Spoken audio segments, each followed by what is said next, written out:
Hola amigos, bienvenidos a un nuevo episodio de Viajeros Frecuentes. En esta ocasión exploraremos la cosmovisión andina y el fascinante código secreto de Machu Picchu con Sadir Milla, destacado investigador semiótico y experto en arte y diseño milenario andino. Descubriremos cómo su investigación revela un discurso astronómico único en Machu Picchu, integrando más de 100 figuras de luz y sombra visibles desde miradores identificados con un código de lectura a lo largo del santuario. Sadir combina su formación en artes plásticas, ciencias sociales, filosofía y arquitectura para profundizar en el significado de los símbolos andinos. Es autor de varios libros sobre el tema, como El Código de Huiracocha y El Código Secreto de Machu Picchu. Sadir ha sido reconocido como persona ilustre por su labor como investigador y promotor cultural en diversas ciudades de Argentina, Ecuador y Estados Unidos. Bueno amigos, sin más preámbulos, comencemos. Viajeros Frecuentes, un espacio donde se explora el mundo de los viajes y el turismo junto a verdaderos expertos de Latinoamérica. Conversamos sobre la evolución de los diversos segmentos que componen esta industria que nunca se detiene. Casos de éxito y enriquecedoras experiencias de verdaderos viajeros. Prepárate para iniciar juntos este viaje. Viajeros Frecuentes, un podcast de Arcovia. Hola Sadir, un placer tenerte en esta oportunidad, aquí compartiendo con nosotros todo ese conocimiento, toda esa experiencia, esas vivencias que has tenido a lo largo de estos años en un tema tan interesante como la cosmovisión andina y todos los resultados de tus investigaciones. Bienvenido a Viajeros Frecuentes. Muchas gracias, Javier. Gracias por la invitación aquí a tu programa de Viajeros Frecuentes, pues tratando siempre de compartir un poco todas estas experiencias tan especiales que nos brinda nuestro país, ¿no? Así es. Qué bueno. Bueno, ¿qué te parece si empezamos conversando sobre tus inicios en esta travesía a lo largo de estos años? Esos viajes que solías hacer con tu padre cuando eras pequeño y se trepaban a la camioneta, salían de madrugada a recorrer los desiertos y a encontrar maravillas. Cuéntanos un poco. Bueno, tú sabes bien, mi padre Carlos Milla Villena es un gran investigador. Bueno, ya se nos fue, pero sigue siendo. Y él nos ha legado toda una experiencia fabulosa en lo que es la observación de las huacas, la observación de nuestra cultura, de los símbolos, de la geometría sagrada, la arquitectura, la astronomía, ¿no? Él era arqueoastrónomo. Entonces, bueno, yo pues desde pequeño efectivamente siempre lo acompañaba. Y ya de muy joven fue más fuerte e interesante porque él estuvo haciendo el catastro arqueológico de todos los valles de la costa para la Universidad Católica. Entonces solía yo ir con él a muchos de sus viajes. Y de ahí me quedó ese interés y además la visión, porque él hacía prospección de superficie, ¿no? Entonces él detectaba huacas con su... en esa época pues no había satélite a la mano como lo hay ahora, entonces había las fotografías aéreas y él usaba su estereoscopio para ver las fotografías aéreas pues en estéreo y ver los volúmenes y todo eso. Y yo me fascinaba mucho de todo el tema y pues siempre andaba siguiendo sus pasos pues en todo sentido porque me parecía súper fascinante. Y entonces ya entré a estudiar arte, pero no me dejaba pues el bichito de los símbolos andinos. Entonces, de una u otra manera, mis estudios de arte los guié más que todo para la investigación. Y es así como que, bueno, durante muchos años me dediqué a la observación de los huacos, de lo que se llaman los kelkas, los símbolos milenarios. Uh-huh. Tratando de entender un poco más, porque en casa, pues, mi padre tenía una colección de huacos, entonces yo siempre los miraba y trataba de entender. Además tenía una biblioteca hasta ahora está la biblioteca, muy, muy interesante sobre cultura milenaria andina. Entonces siempre he estado desde pequeño vinculado, digamos que ha sido un poco mi ambiente de vida, de cultura, de crecimiento hasta ahora, ¿no? Porque el tema es fascinante realmente. El Perú está plagado de huacas entre las tantas cosas que me gustan hacer, pues le he dedicado mucho tiempo a satélite, ahora que ya el satélite está a la mano, y pues persiguiendo huacas y encontrándome un poco con lo que se llama la geografía sagrada, ¿no? Cómo es que las huacas están instaladas en lugares determinados, no así nomás al azar, ¿no? Entonces, bueno, ya dentro de todo ese proceso, pues ya hubo un momento en que había mucha información nueva que se fue sumando y pues decidí escribir, ¿no? Y bueno, he publicado 4 libros al momento, ¿no? Y básicamente dentro de los temas de la semiótica, porque la semiótica es mi campo, ¿no? La semiótica del diseño andino, básicamente, ¿no? Y pues primero yo hice un poco de semiótica a nivel de la enseñanza, ¿no? Para comunicaciones, pero luego me dediqué a este tema y pues hemos descubierto todo el tema de los códigos, cómo funciona, ¿no? Entonces, ha habido mucha información que ha aparecido, que se ha logrado reunir, tejer, y sobre todo ha habido mucha observación de primera mano, porque, digamos, existe toda esa documentación, está en los libros, está en los museos, pero lo que no existe son las metodologías para el acercamiento a la lectura, al entendimiento, a la observación de estos objetos, digamos así, ¿no? Entonces, ya desde la mirada del arte, del diseño, de la semiótica y pues de la arquitectura también hemos estado poco a poco tejiendo, ¿no? Y descubriendo cómo es que todo el universo, digamos, astronómico y el universo geográfico se tejen también en lo que se llama la geocosmografía, ¿no? Y eso es fascinante porque, bueno, se han entendido muchas cosas y quizás una de las cosas más importantes que se han entendido es que las huacas no son la construcción, sino las huacas son toda la cuenca que rodea a esa huaca. Entonces eso nos ha permitido entrar un poco al tema. Dime, ¿cuáles fueron los fundamentos? O sea, porque tú has mencionado de que empezaste, digamos, viendo los huacos, ¿no? Que yo le diría a nivel micro, todo este tema de las quelcas, de los quelcas, y luego tú pasas ya a ver el tema de las huacas. ¿Cuáles fueron los fundamentos, digamos, lo que te hizo ya empezar a trabajar más a nivel geográfico, ¿no? ¿Cuáles fueron esos aspectos? Como la ruta de Wiracocha, recuerdo que en algún momento la mencionaste, ¿no? Cuando conversábamos, que fue un punto clave, digamos, para iniciar todo este trabajo que has hecho en diferentes zonas geográficas. ¿Es correcto? Sí. Bueno, el tema de la ruta de Wiracocha es una investigación que hace la doctora María Scholten y la publica en el año 1953. Desde entonces no se le dio mayor importancia hasta que mi taita, Carlos Milla, él retoma el tema y lo publica nuevamente en su libro Génesis de Escritura Andina.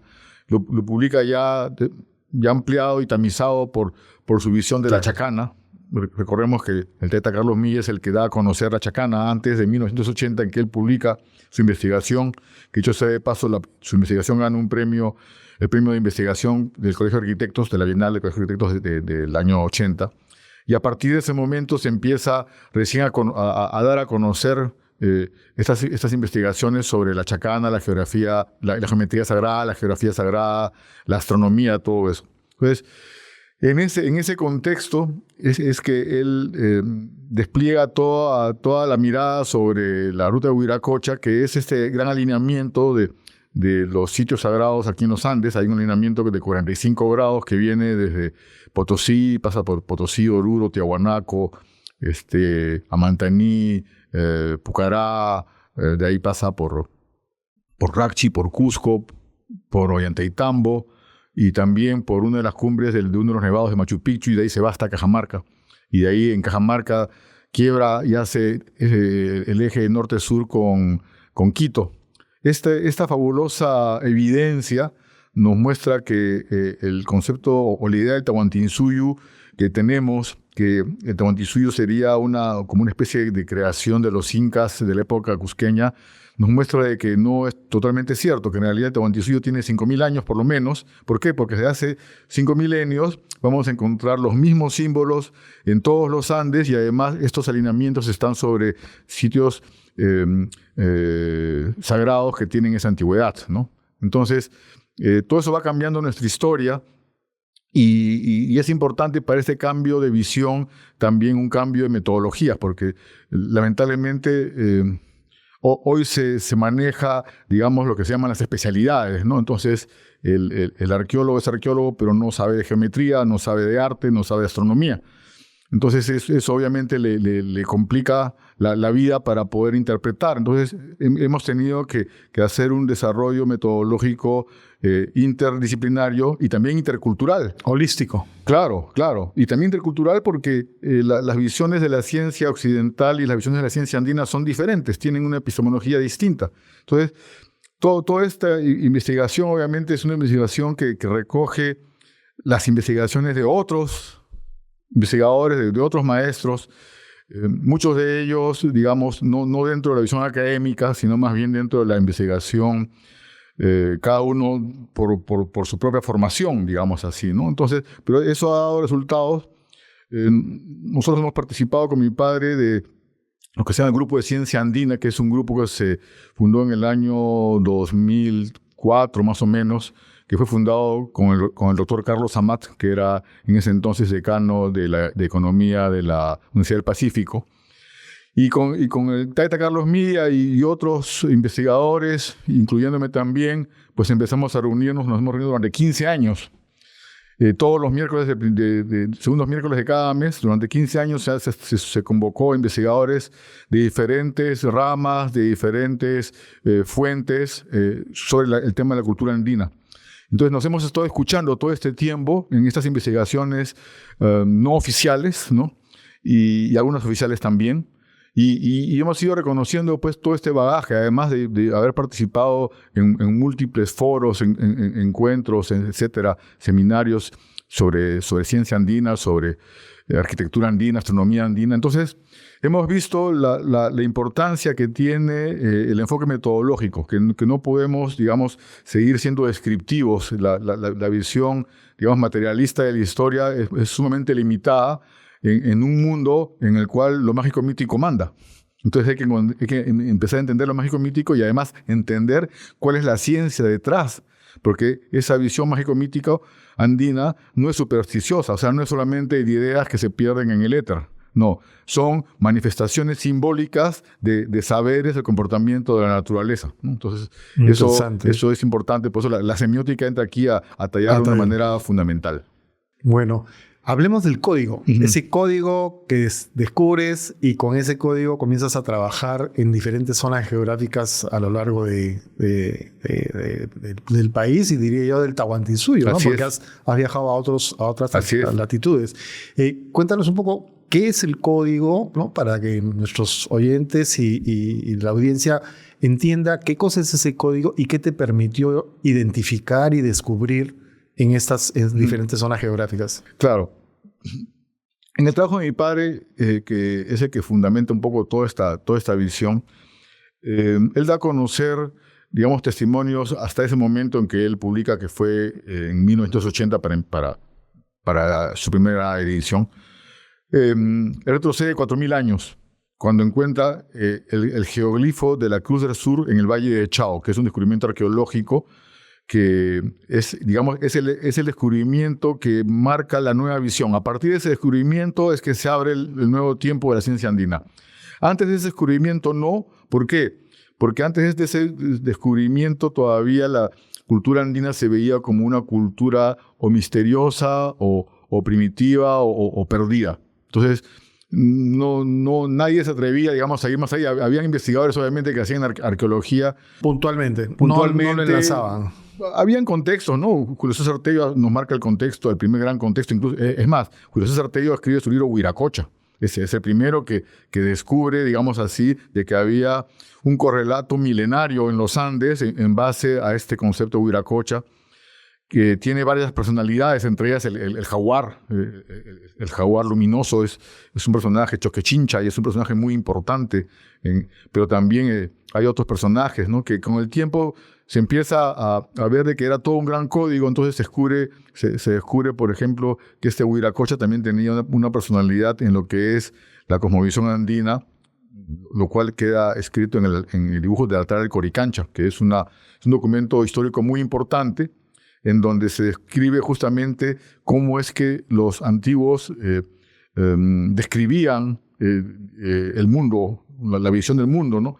Y luego eso, pues yo mi interés de entender, porque básicamente por eso es que uno investiga, porque quiere entender, me fui más atrás a buscar si esas expresiones existían en otros tiempos, y efectivamente ya desde los tiempos de Chavín ya estaba consolidado, y aún más atrás ya habían visiones muy claras de lo que es el ordenamiento de la cosmovisión andina, ¿no? Entonces, sobre esa base, pues el concepto de código viene a ser fundamental, porque es el que nos permite justamente entrelazar las diversas manifestaciones que se dan en todos los Andes, en todo el Tahuantinsuyo. Y tan importante es así que las veces que nosotros hemos ido a Ecuador a dar conferencias, pues ellos han podido, digamos, entender sus propios vestigios culturales gracias a que nosotros les hemos mostrado los que hay aquí y viceversa. Muchos de los que hoy conocemos acá no se hubieran entendido si no se hubiera conocido, por ejemplo, la cultura Zumpa, que es la cultura que se le llaman Valdivia, y la cual pues deja testimonios muy, muy importantes, ¿no? Como son las placas Valdivia, en donde están los tocapus de hace 5.000 años, cosas por el estilo, ¿no? Entonces, es importante ver una sola cultura, una sola historia. Es por eso, hay temas académicos graves en la formación de nuestra gente, ¿no? Y uno de ellos es separar. Entonces, es decir, hablar de arqueología peruana.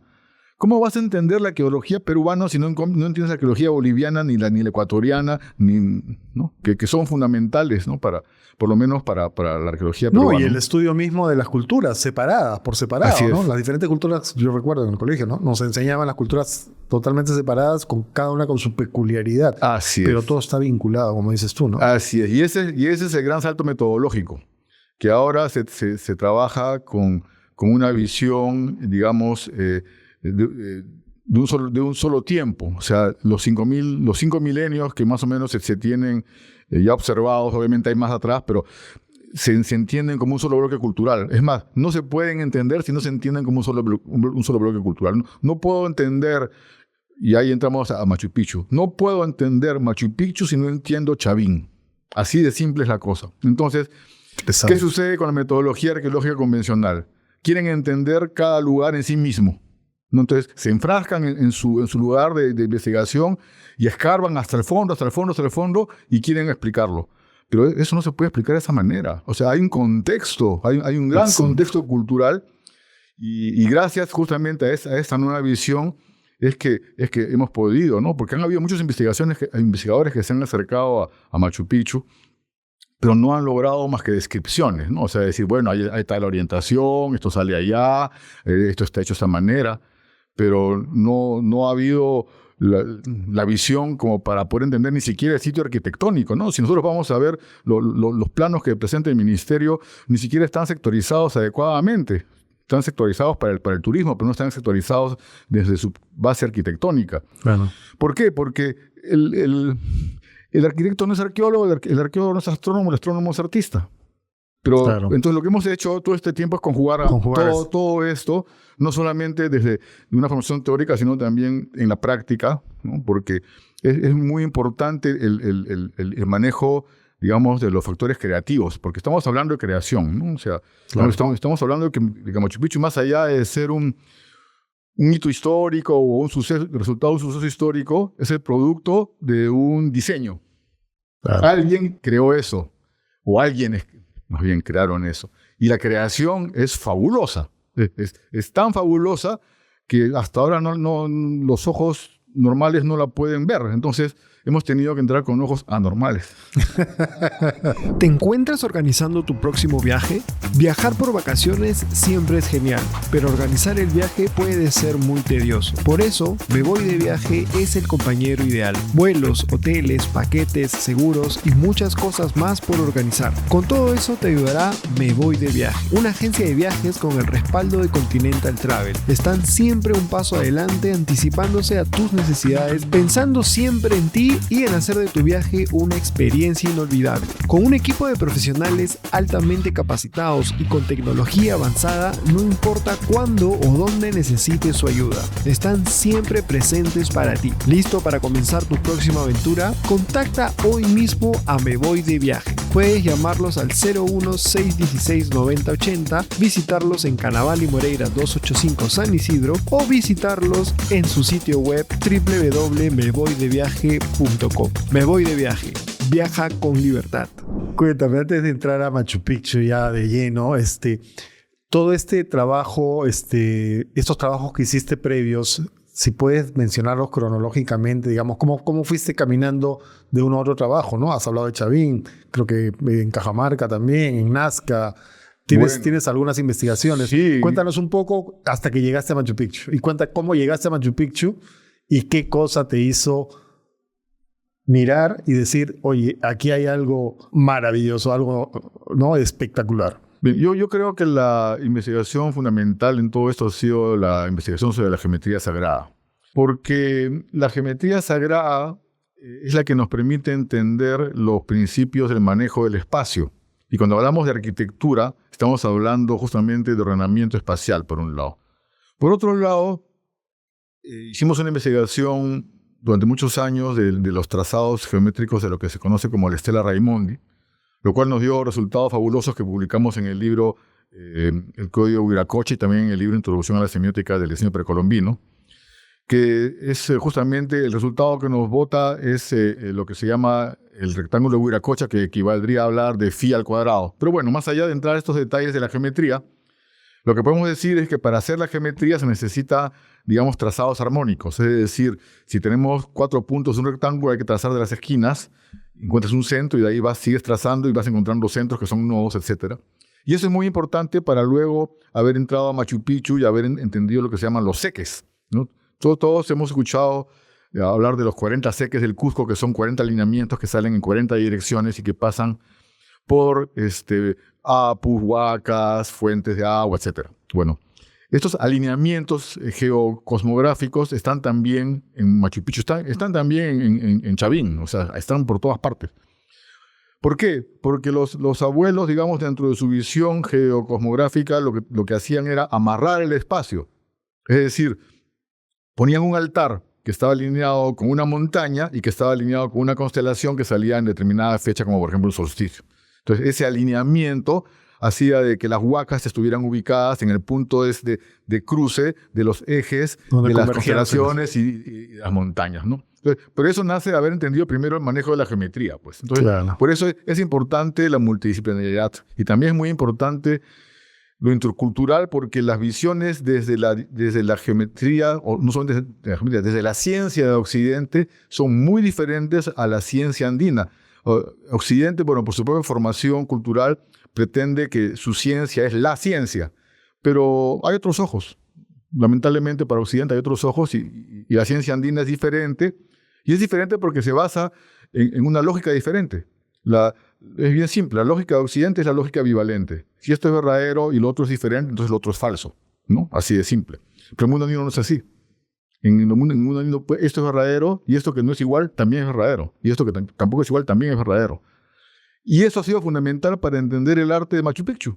Porque en el arte de Machu Picchu tú tienes unos bultos escultóricos que son estas piedras que están por ahí puestas y uno se pregunta cómo semejantes maestrazos de la lítica, que son capaces de convertir las piedras con esquinas perfectas y hacer lo que quieren con la piedra, porque estos maestrazos te dejan un piedrón todo rústico al lado de una puerta o al lado en una esquina o puesto por ahí. Hay que hacerse esa pregunta, ¿no? Claro. Entonces, con esa pregunta nos hemos encontrado con muchas respuestas, y una de esas respuestas es que justamente todos estos elementos que ahora llamamos elementos escultóricos, es arte megalítico, funcionan, pero funcionan con el paso de la luz del sol y funcionan además con el tránsito de la persona en el espacio. Entonces, ¿qué significa eso? De que una misma piedra puede tener 2, 3, 4 figuras.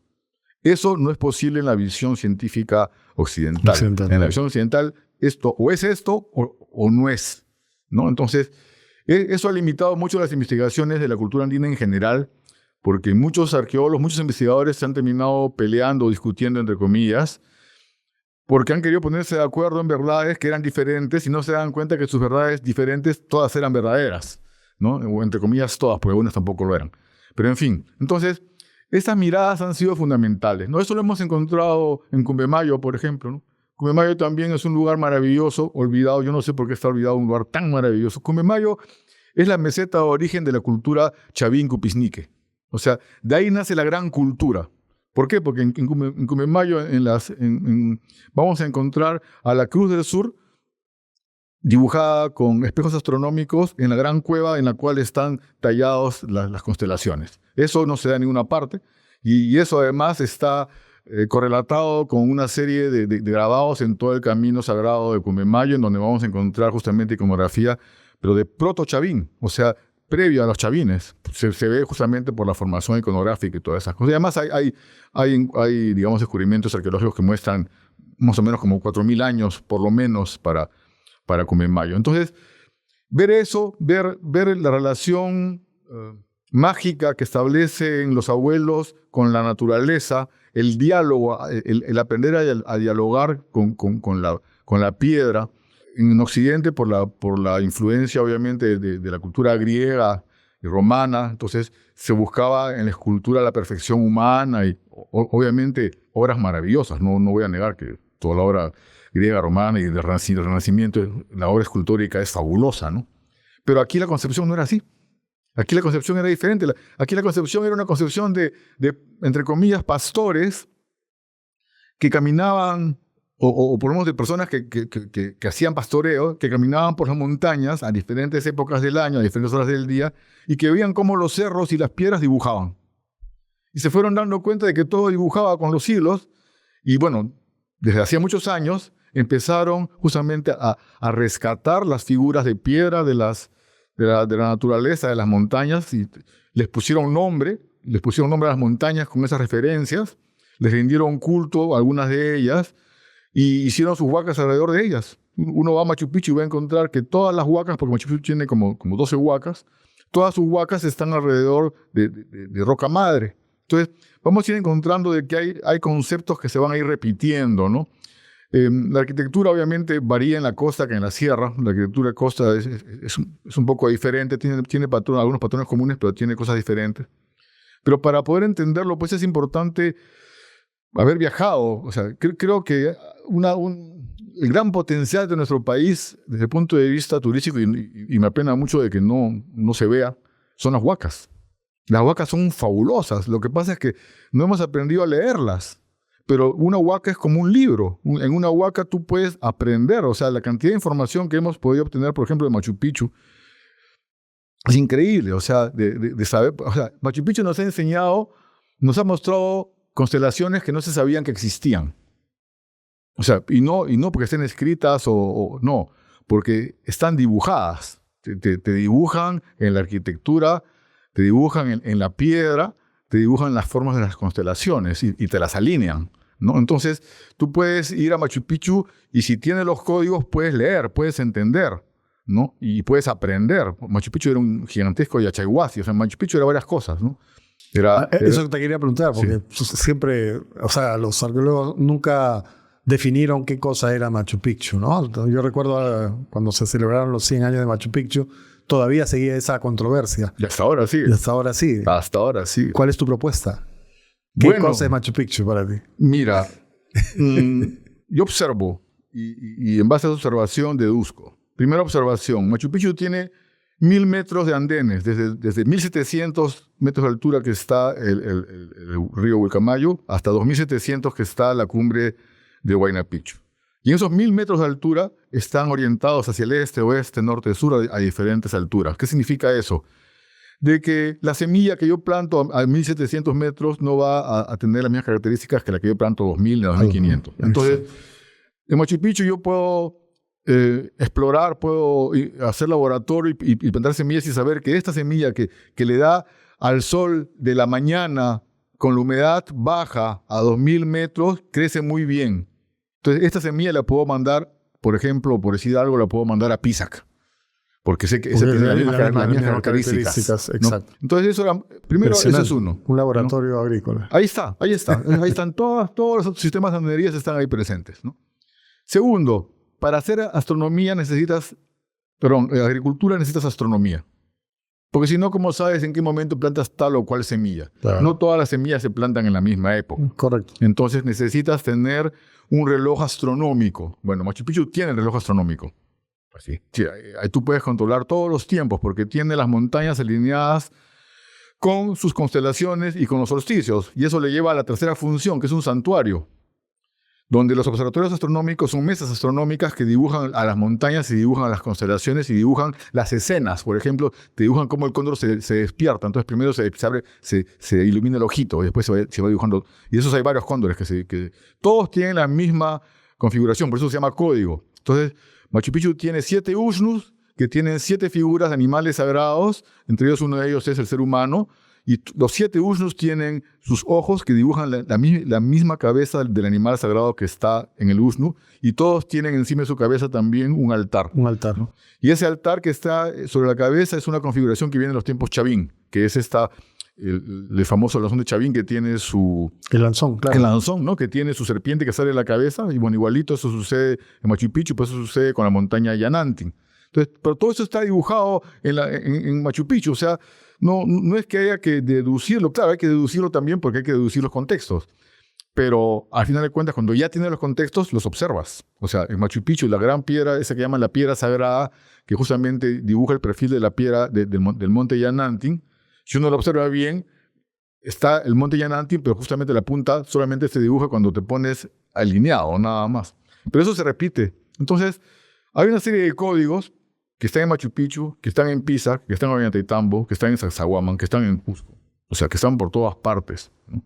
Entonces, el tema es querer ver, ¿no? Porque, como dice el dicho, no hay peor ciego que no quiera ver. Y lamentablemente, pues quienes han estado a cargo de Machu Picchu no quieren ver, no han querido ver, ¿no? Entonces, no han querido ver porque simplemente reconocen de que no lo saben y que no quieren meterse a algo que no saben. Entonces, pero el problema es que tampoco dejan a los que saben que hagan nada porque se han apropiado de Machu Picchu y eso me parece una tristeza, ¿no? De que estamos como el perro hortelano, ni comen claro, ni dejan comer, ¿no? Entonces... Pero Machu Picchu no es del Estado ni de los directores claro, de Machu Picchu. Machu Picchu es de los peruanos y bueno, algo tendremos que hacer pues para develar todo esto de acá. Creo que también una propuesta tuya era que Machu Picchu era un museo megalítico de luz y sombra a lo largo del año, que puedes caminar Machu Picchu y ver las diferentes figuras que tú mencionas. Claro.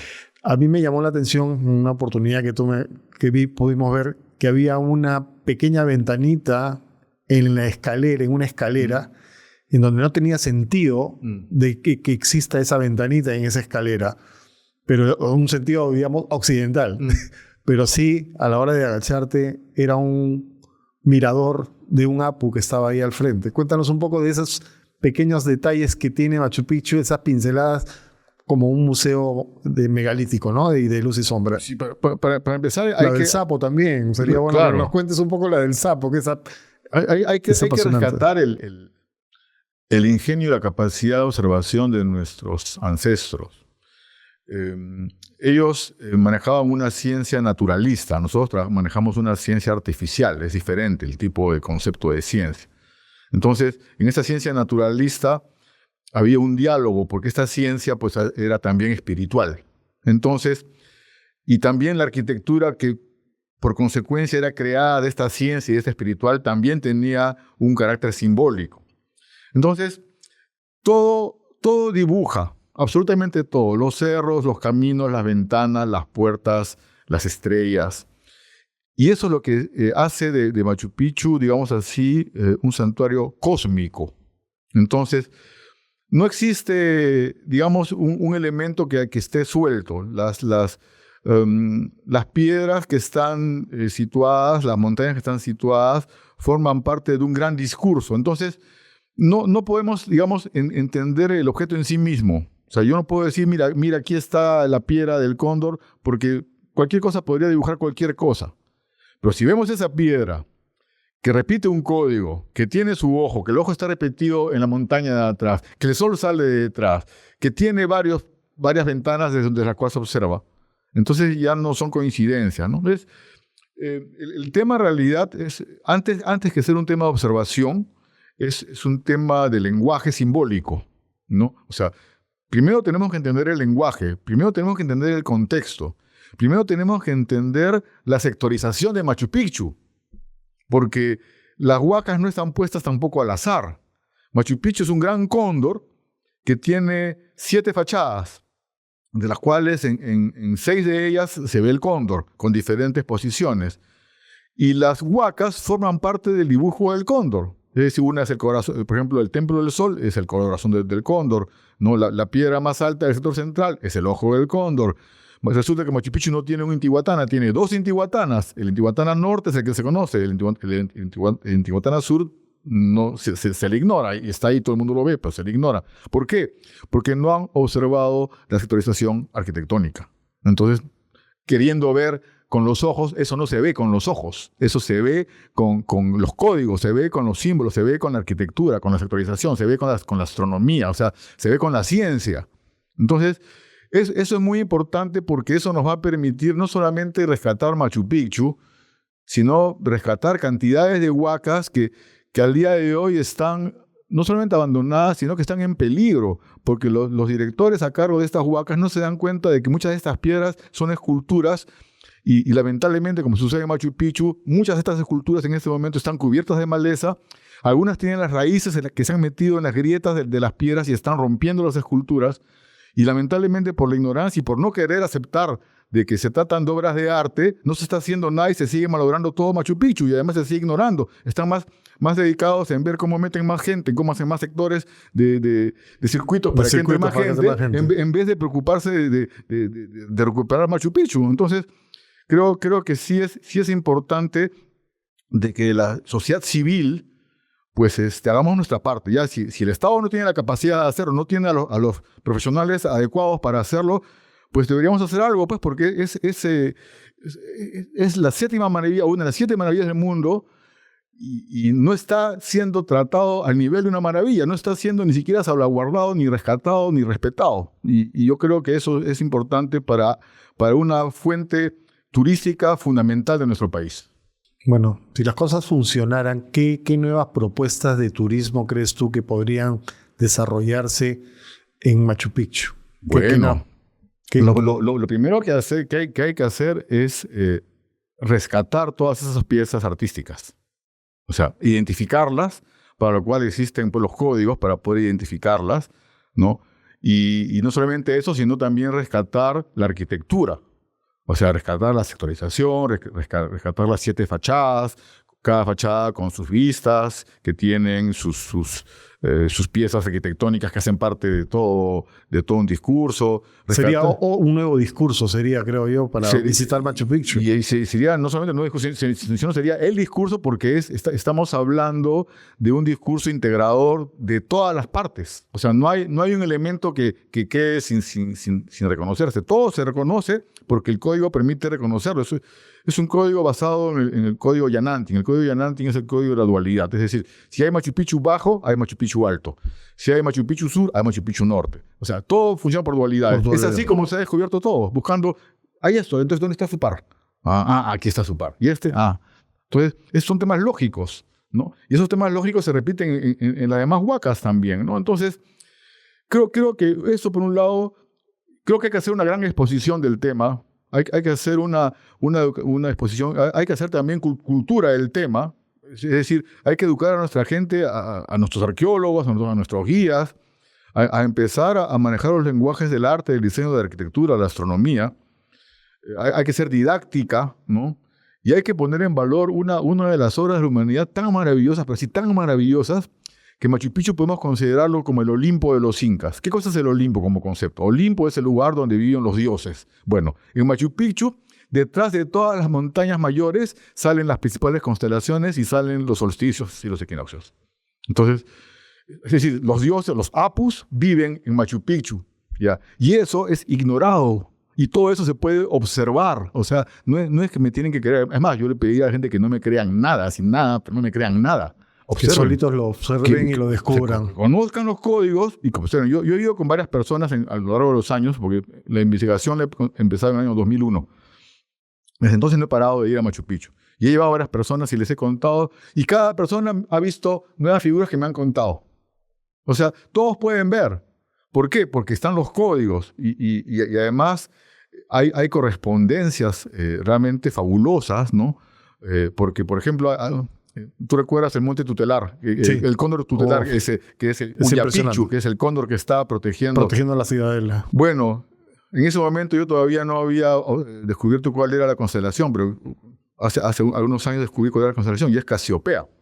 Casiopea aparece a las 5 de la madrugada en el solsticio de invierno, y Casiopea tiene la forma de una M, igual que este cóndor que está con las alas levantándose, ¿no?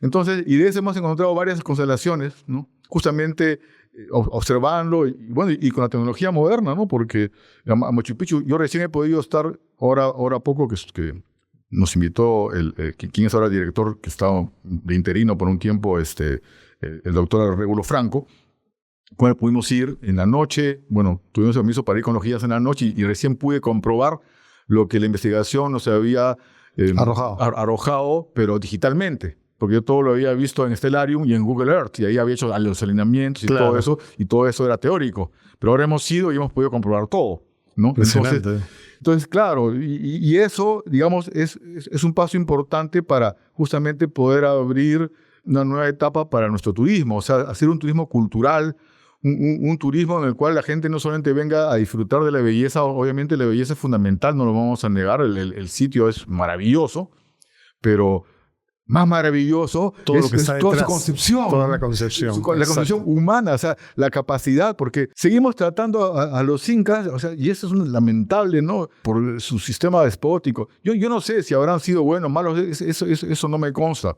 Yo lo que sé es que los maestros de Machu Picchu han logrado una obra maravillosa de integración del cosmos con su lugar sagrado, que es donde ellos producen la semilla, digamos, sagrada, ¿no? Porque finalmente, mira, ¿cuál es la metáfora de Machu Picchu? Es un gigantesco cóndor cuyo corazón es el templo del sol, cuya piedra mayor, superior en la cresta, es el punto de cruce del alineamiento entre el Salcantay al sur, la cumbre de Salcantay al sur y la cumbre de Huacaylilca al este, exactamente, ¿no? Y no solamente eso, sino que este cóndor está volando hacia la salida del sol del Inti Raymi, y está llevando las colcas que vienen a ser los depósitos con los graneros, o está llevando de ofrenda, está llevando toda la cosecha. O sea, que son discursos claros, nítidos, y cada una de las figuras que hay también tiene un discurso, ¿no?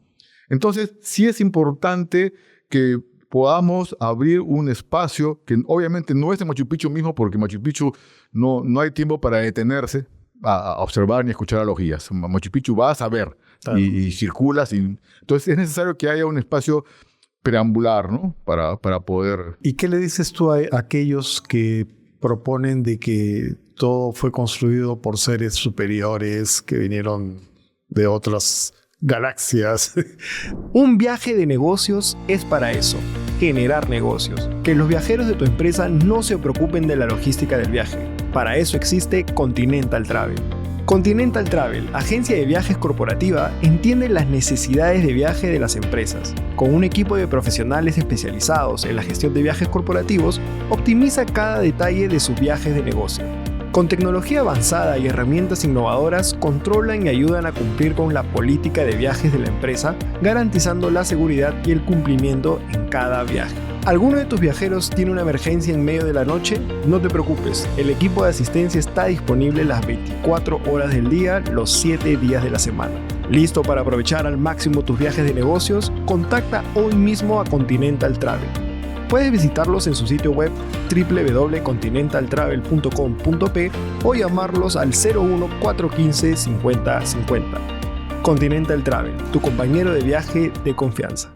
Uno de los argumentos es: oye, ¿cómo haces para ver desde arriba? Porque las construcciones tienes que verlas desde una perspectiva y en algunos casos no había de dónde verlas, de dónde visualizar, tener esa visión para poder construir todas estas maravillas.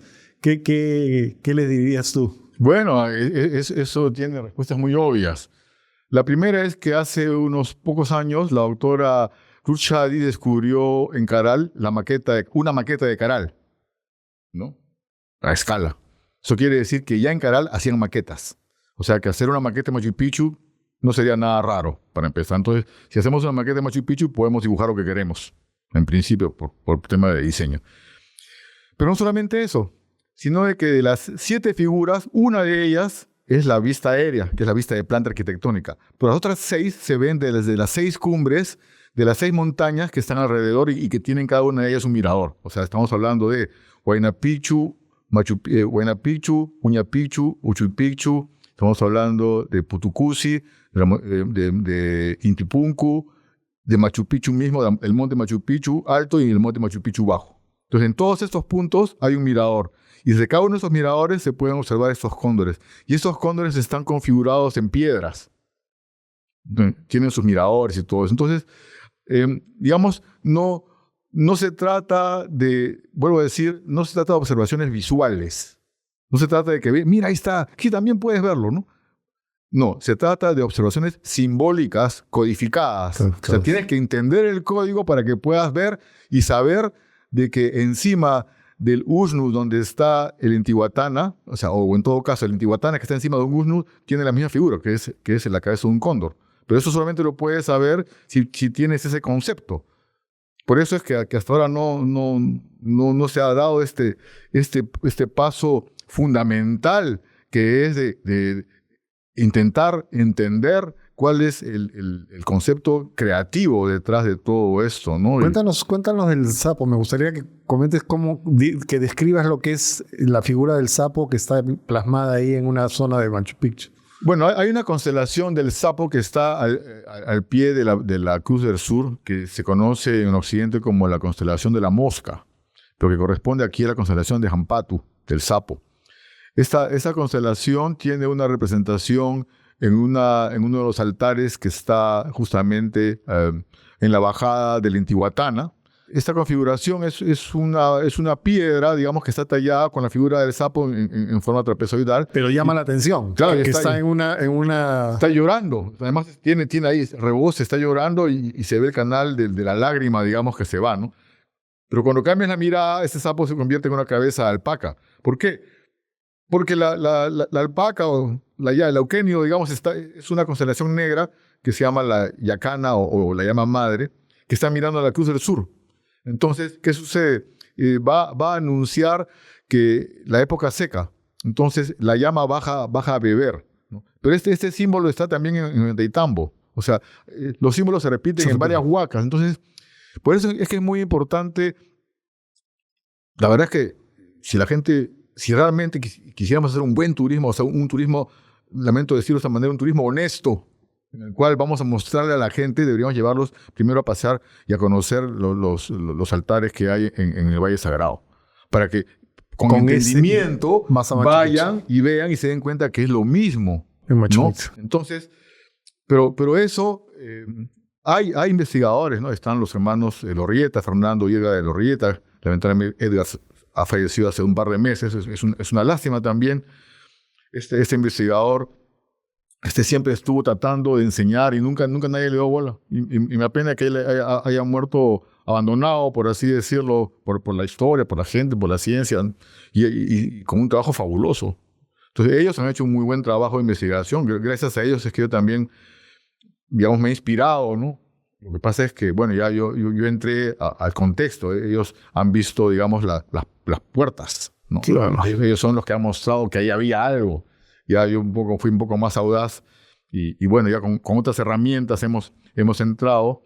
Pero nuestro mayor afán es de salvaguardar nuestras huacas, porque consideramos que realmente es una herencia valiosa para todos los peruanos, para el mundo en general, para las nuevas generaciones, para el turismo, para el desarrollo de las comunidades. Creo que deberíamos ser un poco más equitativos, por decirlo de una manera, y trabajar con las comunidades que protegen las huacas, entrenar a la gente, las comunidades, para que realmente podamos conocer nuestro país. O sea, el turismo no es, creo yo, solamente una herramienta de placer, también es una herramienta cultural, también es una herramienta para el crecimiento interior, ¿no? Sí. Entonces, y nuestro país, y no solo los países, sino los Andes, no solamente tienen esta gran riqueza de las huacas, sino obviamente de los tejidos, de la agricultura. ¿Cuántas personas saben que en una parcela, allá en la zona de Pisa, que en una parcela hay por lo menos 300 variedades de papas? ¿Cuántas personas saben eso? Aquí en Lima conocemos 5 o 6 variedades de papas, ¿no? Y tenemos, creo que 3.000 variedades de papas en todos los Andes. Todos los Andes. Entonces, creo que la recuperación de nuestra cultura no es solamente un tema, digamos, de recuperar el pasado. No, yo creo que es recuperar nuestro futuro. ¿Por qué? Porque es recuperar una buena alimentación. Es recuperar una arquitectura que sea útil. O sea, necesitamos recuperar los andenes. No se han creado 5.000 años de andenes por gusto, pues. Claro. Entonces, ¿y por qué hoy nadie le da bola a los andenes? A los andenes. Y no se pueden readecuar los andenes porque los andenes se trabajan en comunidad. Entonces, si seguimos perdiendo nuestras comunidades, vamos a perder la oportunidad de hacer los andenes. Y al final de cuentas, ahí está nuevamente lo que decíamos antes, el laboratorio agrícola que da ejemplo Machu Picchu. O sea, el Perú es ese laboratorio agrícola. En el Perú podemos tener la cantidad enorme así de variedades de todo. Pero si no rescatamos, si no protegemos nuestras comunidades, que son los agricultores, que son los que guardan la sabiduría ancestral, que son los que guardan los tejidos, que son los que guardan la arquitectura también, porque ellos son los protectores de las huacas y todo eso. Si no protegemos todo eso, entonces simplemente vamos a quedarnos con un modernismo consumista en el cual lo que vamos a tener son un montón de alimentos producidos, ¿cómo se dice?, en agricultura extensiva, y habremos perdido la gran riqueza que es justamente nuestra agricultura andina y toda la cultura que hay detrás, ¿no? Una vez alguien me pregunta, yo he estado buscando, me dice, a los sabios andinos, a los filósofos andinos, me dice, pero no los he encontrado, me dicen, ¿dónde están? Yo le digo, los sabios andinos están esas mamitas, le digo, esas mamitas que tú las ves allá arriba, esas son las sabias andinas. ¿Sabes por qué? Le digo, esas mamitas conocen de climatología, conocen de geografía, conocen de biología, conocen las plantas para qué sirven, saben qué tintes, saben qué medicina usar. Sí. Esas mamitas saben hilar diferentes tipos de hilados. Esas mamitas saben tejer, lo que ya se perdió, que conocen 4, 8, 10 tejidos diferentes, ¿no? Esas mamitas te guardan símbolos ancestrales. Esas mamitas crían una familia y saben cómo hacerlo. Esas mamitas son pastoras. Esa es la sabiduría andina. Nosotros estamos empezando a encontrar un sabio andino meditando con las piernas cruzadas en una piedra. Por favor, esos no son los sabios andinos, son los sabios en la India, pero no en los Andes. Entonces, claro. La sabiduría aquí es justamente comunitaria y la sabiduría es milenaria. Entonces, creo que como andinos que somos, porque esos somos los peruanos, somos andinos, pues si no, ¿de dónde somos? Somos andinos. Pues. Claro. Entonces, como andinos, nos corresponde recuperar nuestra sabiduría telúrica. Nos corresponde no solamente recuperarla, sino desarrollarla, porque es una lástima. O sea, realmente es una lástima. Vayamos a pasearnos un poco por los Andes, veamos la arquitectura. Eso es arquitectura. O sea, lo que están haciendo. No hay arquitectura andina. Yo digo, ¿a dónde están los arquitectos? ¿A dónde están? ¿A dónde está la arquitectura andina? O sea, ¿a dónde están los arquitectos que no saben apreciar la arquitectura de las huacas? Que no la entienden, ni siquiera la entienden. ¿Por qué? Porque los arqueólogos no la entienden. Entonces, como nadie la entiende, y como diría el Taita en su libro, ignorantes dejan que la polilla se coma la sabiduría. Y eso es lo que está sucediendo en su país. Entonces, creo que se trata de eso, ¿no? De que está bien, si los llamados profesionales que deberían hacerse cargo no lo saben hacer, pues que otros que por lo menos tenemos un poquito más de ganas, por lo menos, ¿no?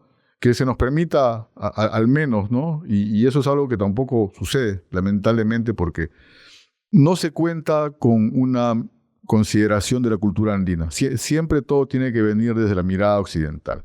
Y la cultura andina tiene su propia epistemología, ¿no? Felizmente, en los últimos años hemos participado y nos han invitado de algunas universidades aquí en las universidades andinas. Se está formando toda una generación de investigadores y profesionales andinos, ¿no? Ya con otra mirada, ¿no? Porque tenemos que empezar a trabajar nuestra cultura pues de una manera mucho más profunda, ¿no? En el sentido de los valores, sobre todo, ¿no? Y hacer de nuestros países andinos países integrados culturalmente, ¿no? En diversidad, ¿no? No tenemos por qué ser todos iguales, al contrario, eso sería terrible. Al contrario, respetar esas diversidades que nos han integrado durante miles de años, seguirlas respetando, seguirlas desarrollando y sobre todo desarrollar nuestras propias ciencias y artes porque corresponden a nuestra cultura. Mi taita decía, la cultura es geografía, y lo decía con gran sabiduría realmente, porque al final de cuentas solamente podemos entender cualquier manifestación dentro de este contexto cultural, ¿no? La arquitectura corresponde a un clima, corresponde a un espacio geográfico y así con la alimentación o cualquier otra manifestación cultural, ¿no? Entonces, la riqueza de nuestros países es eso y justamente esa es la riqueza de Machu Picchu también.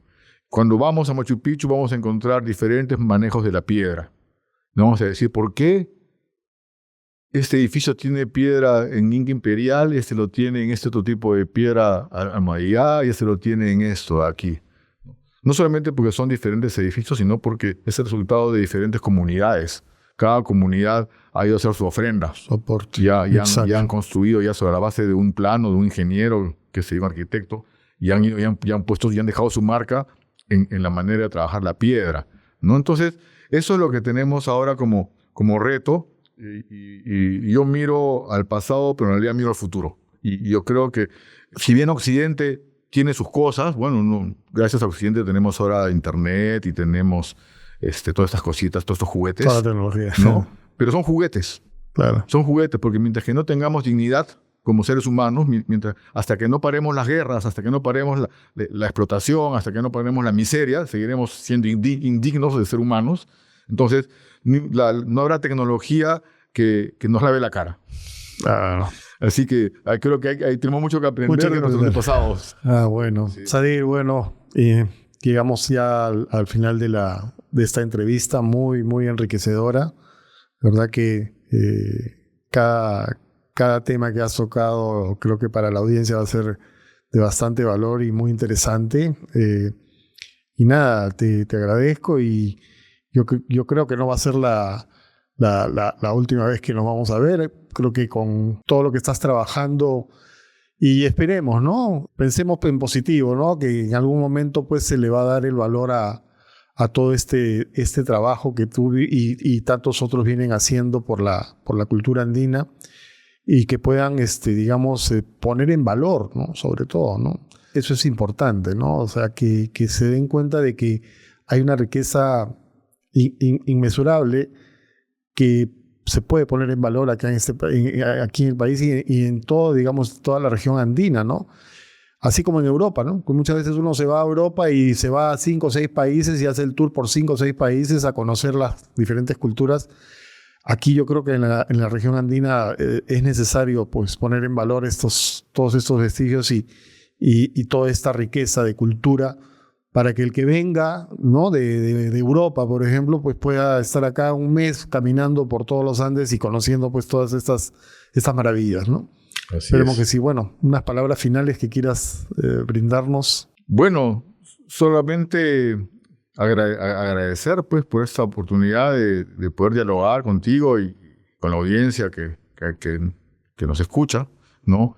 Y simplemente desear de una u otra manera que todas estas inquietudes que vamos tejiendo se puedan ir haciendo poco a poco realidad, ¿no? Por nosotros y por las generaciones que vienen, ¿no? Para poderles entregar realmente un país creciente, ¿no? Un país propio, ¿no? Y sobre todo un país que tenga un futuro, ¿no? Un futuro que nazca de nuestras propias raíces, ¿no? Porque al final de cuentas de eso se trata, ¿no? Sadir, nuevamente muchas gracias por esta entrevista. Y a ustedes, amigos, gracias por acompañarnos en este episodio. No dejen de suscribirse en nuestras redes, dejar sus comentarios sobre este episodio y nos vemos en una próxima oportunidad. Hasta pronto.